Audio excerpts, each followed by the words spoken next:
Good government are no laughing matter. Since taking office, my administration has focused on 5 key principles which I believe are essential in good government. These principles are fiscal responsibility, managing your money; accountability, making sure that decisions are made in open and that your government is accessible and available to all people; preserving Stamford's high quality of life, high quality of living, which makes our city a great place to live and work; to cultivate prosperity by helping existing businesses grow and new ones start; and finally, ensuring our future through sustainability. We have accomplished a tremendous amount in the last year, and let me share some of those accomplishments with you. Fiscally, the city of Stamford is exceptionally sound. Stamford is in an enviable position for many reasons. We have proactively addressed our pension obligations and achieved what pension experts would say is the gold standard, with funding of all of our pensions at better than 90%. We are only one of 13 cities in the entire United States of America with a AA, AAA bond rating. This rating allows us to borrow at favorable rates, such as the 2.65%. Our tax collection is at an incredible 92.6%, which is more money than what we need to run the city. And as you know, we're in the midst of a budget process, and I hear it, and you probably hear it. Why can't we keep our taxes to zero? Why do we have to have a tax increase? This slide shows you 100 pennies. And for the next few minutes, I'm going to go through the budget process, and I'm going to deputize all of you and ask you to figure out ways that we can get our budget to zero, a zero increase. So let's start with education. Education accounts for 49 cents, or 49% of the entire city of Stamford budget. The mayor, you have no control over either the budget or how it's spent. But if you could, how would you reduce costs in education without reducing quality education? In public safety, health, and welfare, this accounts for 24 cents. The question you need to ask is, how do we reduce that budget without jeopardizing our safe city status? Our debt service is 9 cents of every dollar, and that is to pay principal and interest on the money that we borrow to maintain and improve our infrastructure. And we can't do anything to jeopardize that. The cost of city employee and retiree benefits accounts for 7 cents. Core services accounts for 4 cents. And any way to cut that is very daunting. Do we decrease garbage pickup? Do we eliminate leaf pickup? Do we stop filling potholes, or do we stop plowing streets in the winter? I don't think so. And our cultural institutions, many of those leaders are here with us today. Only 2 cents of the city dollar goes towards supporting our cultural institutions. And the only way to save money in this category would be to either curtail funding to them or cut them back seriously. And I don't think we're going to do that either. So this leaves, if you notice on your table, there's 5 pennies. Those are the discretionary 5 pennies that you can use to decide how we cut the budget. However, keep in mind that those 5 pennies are used to maintain our parks and beaches, manage our finances, inspect our buildings, provide other city services, and as we've seen in every budget discussion, one person's cut is another person's vital service. We're committed to making every penny of the tax dollar work as efficiently and effectively as possible. Now, we've talked about fiscal responsibility and operating expenses. We also have fiscal responsibility in how we spend our capital dollars. For example, let's visit Scalzi Park. Here, the city spent $1.3 million to completely renovate the park, and we did so on time and on budget. The improvements included the addition of a splash pad, a picnic pavilion, a walking path, and beautiful new trees and plantings that were provided by volunteers. Please visit Boyle Stadium. We've completely returfed Robustelli Field, refurbished the stone bleachers on the visitor side of Boyle Stadium, and we installed a new synthetic track completely around it. We completely redecked and restored the 100-year-old bridge at Cold Spring Road, which travels over the Ripawam River, and that bridge will reopen in about a month to serve the city for the next century. Now let's go to the second principle, accountability. We've streamlined the building permit process. We've increased WPCA collections and lien process. We've generated an additional $1 million in revenue for the WPCA. We've improved the admissions and collections at Smith House, and we've implemented the SNAP program throughout for medical school records, and we've developed key performance standards to measure the effectiveness of your government. Quality of life is our third principle, and that makes Stamford the desirable place to live and work. Now this one slide probably sums up best quality of life in our city. According to the latest FBI statistics, Stamford ranks the 9th safest city in all of America.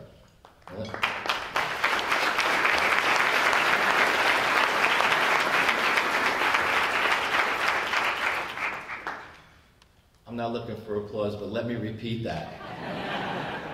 It is one of the top 10 safest cities in the United States of America.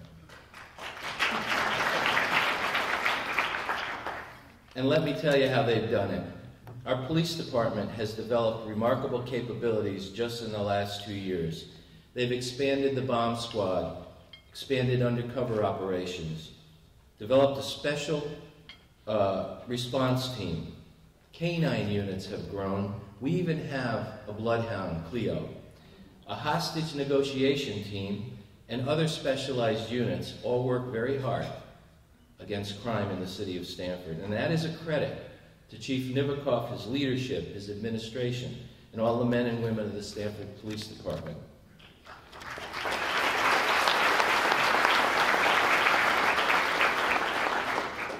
And just as our police department works hard to keep our city safe, so do all of our firefighters. Thanks to Chief Conti for all of his efforts in training and promoting fire safety throughout the city of Stamford, throughout Stamford Fire and Rescue ranks, and all of the volunteer departments. He and his firefighters recently took their battle to the halls of Hartford and fought for legislation that would require all homes in Connecticut to have carbon monoxide and smoke detectors.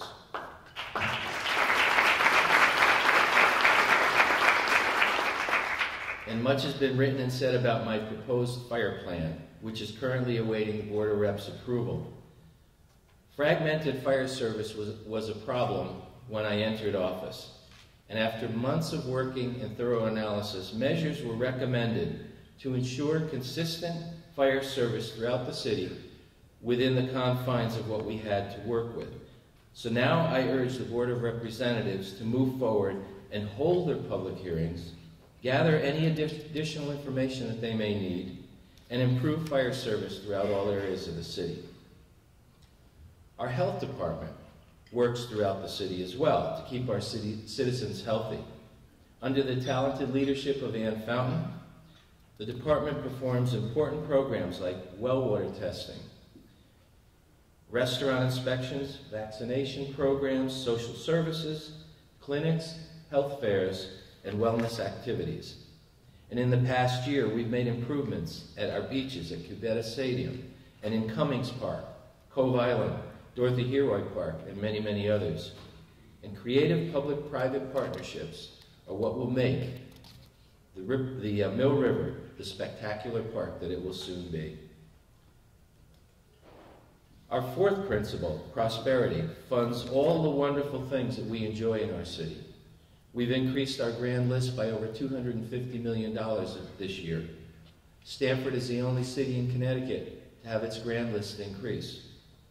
This growth reduced the proposed tax increase by more than 30%. And our unemployment consistently ranks below state and federal levels. As you can see on this slide, commercial expansion continues in Stamford across multiple sectors, and there's more to come. Let's take a look at how the city prospered over the past 2 years. First, let's visit the Clairol site. What's the difference? This fall, NBC will open a new $100 million facility employing more than 750 people. And right next door, in just a month or two, Chelsea Piers will open its door to the most exciting sports complex in New England. Let's go to the South End. You're looking at what was a brownfield 2 years ago, and this is what it looks like today with commercial buildings, residential buildings. Let's look at the shoreline and the boardwalk, what it looked like 2 years ago. And this is what it looks like today. Over the last 2 years, downtown Stamford has also experienced impressive growth. The Canaan Lofts will be opening soon. Westwood Charter Oaks' newest residential community recently opened. And the Boulevard. And there are more changes that are underway with developments at the former Advocate site on Tresser Boulevard and Park Square West. Stamford Hospital has aggressively moved up its schedule for its $450 million expansion and renovation from 2 phases to 1 phase and from 10 to 15 years to 5 years. But our prosperity is more than just buildings. The Innovation Center has had a startup in April, and Sikorsky Innovations will soon be moving in this month. The city created the Small Business Advantage series with workshops on marketing and business planning for small businesses. And this is the second year of the Mayor's Youth Summer Employment Program. And last year, through the help of many in this room, we were able to hire 30 young people from the city of Stamford, train them, get them into productive jobs, let them make some money and see what it's like to earn money. This year, we want to do the same thing for 60 students. And we need your support again this year as well. You'll be hearing from us shortly, and probably you'll be hearing from me asking you to participate in the program. Now, educating our children properly and preparing them to be productive and contributing members of society is of paramount importance to their future and to ours. Let's touch a few accomplishments from our schools. Included in a very full curriculum are classes in music, arts, engineering, and environmental studies. The Schofield Magnet School was recently awarded another $100,000 grant from HP Corporation for its innovation in water quality testing, and they are partnering with sister schools in Peru and in China. Last year, more than 1,000 of our students scored well enough on their AP exams to qualify for college credits. Our students enroll in early college experience programs with UConn, the University of New Haven, and Norwalk Community. And then the class of 2012 was accepted in some of the nation's most prestigious and competitive universities. Turning to the fifth principle, which is sustainability, we engineered remediation at the Schofield Town landfill, which includes an environmentally proven capping system and continuous groundwater monitoring. Upon completion, that area will be transformed from a waste site and a 50-year-old problem into a recreational amenity. Our recycling volume has increased from 12 to 25% in this past year, and we've generated over $100,000 in additional revenues by increasing recycling. We replaced more than 1,000 streetlights and installed LED traffic controls throughout the city of Stamford. This resulted in a 23% reduction in the city's overall energy use cost. We've installed 4 electric vehicle charging stations in our garages. Now, our work in 2011 was not focused in one area or in one neighborhood alone. Over the past year, we've worked in all sectors and all neighborhoods of the city. Some are in specific locations, and some are initiatives shown in blue on this slide. But together, they represent an impressive list of accomplishments. Going forward, we want to keep our principles at the forefront. Again, these are the goals and principles that I believe are good government. However, something is missing from the equation, and I think it's missing from the equation nationwide. And sadly, that's civility. The absence of civility is debilitating, and our country and our city deserve more. So let's look to the future. My administration's goals in this coming year. We'll continue to work on key capital projects like the $10.5 million Tiger 3 grant, which will make significant improvements at the Transportation Center. We will start building the Stamford Urban Transitway, Phase 2. Funding is in place, and the state process has already begun to build a new state transportation center parking garage at the Station Transportation Center. And one of my favorites is we're developing a high-speed ferry link that will connect the city of Stamford to New York and Long Island and other parts as well as that mode of transportation develops. In addition, over the next year, we'll address the long-term structural costs of the city, and we'll continue to strengthen our credit rating. Now here's another good one. We are working on and will very shortly be implementing a 311 system, which will be a phone and web-based system that will provide residents and businesses with direct access to city government. Using the 311 system, citizens will make service requests and find answers that they need through this very elaborate system. We will be launching an employee hotline to address any employee complaints or concerns. We will continue our efforts to improve local government by reinstituting an ethics training program for all employees. And we'll work to redesign the City of Stamford's website, making it more informational and interactive. We're going to continue our business creation, our business attraction, and our business expansion efforts. Maintaining our top safe city rating through proactive policing is critical. Our fire plan. Enough said, let's make consistent fire service throughout the city a top priority.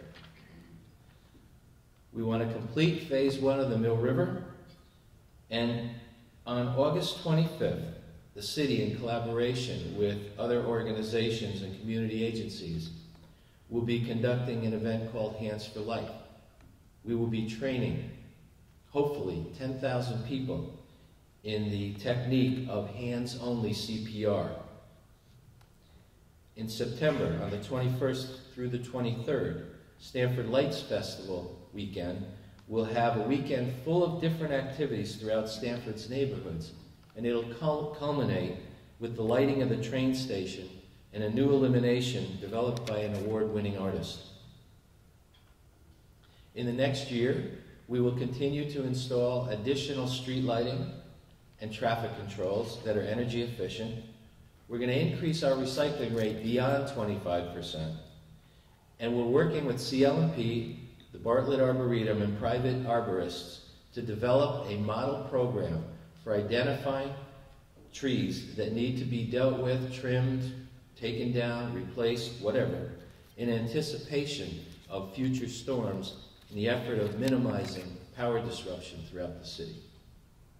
Now, I've mentioned that civility was important to me, so we're going to do something about it. This fall, we will be hosting, the City of Stamford will be hosting a civility symposium that will be designed to engage people from the different worlds of business, sports, entertainment, education, the media, and politics. We will be having well-known speakers, internationally known speakers, speaking on the subject of civility. You'll be hearing more about it, And hopefully you'll be joining us in September when the Civility Symposium begins. Before I close, I would like to thank two exceptionally talented students. They're architectural students from Norwalk Community College, and they're here today with their professor. Dominika Frankowicz, please stand, and Philippe Michaelkowski. And these two students are those students that were responsible for the computer imaging at the beginning of this address. And I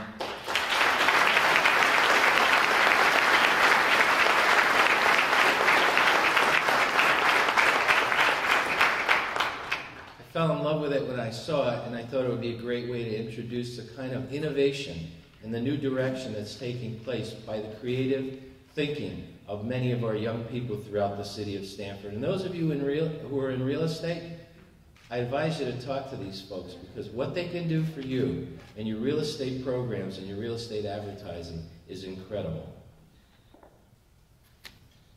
Okay. I also want to thank each and every one of you for coming here today and listening to me and hearing what this city is doing, how we're moving forward, and how we continue to exceed in many, many areas. Together, we've made Stamford a great place, an even better place to live and work.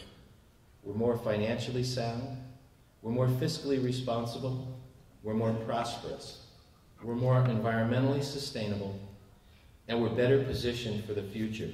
In short, business and citizens, government and nonprofits, institutions and dedicated individuals have all worked together to make Stamford the city that cares. One great city. Thank you very much. It's a pleasure to be here.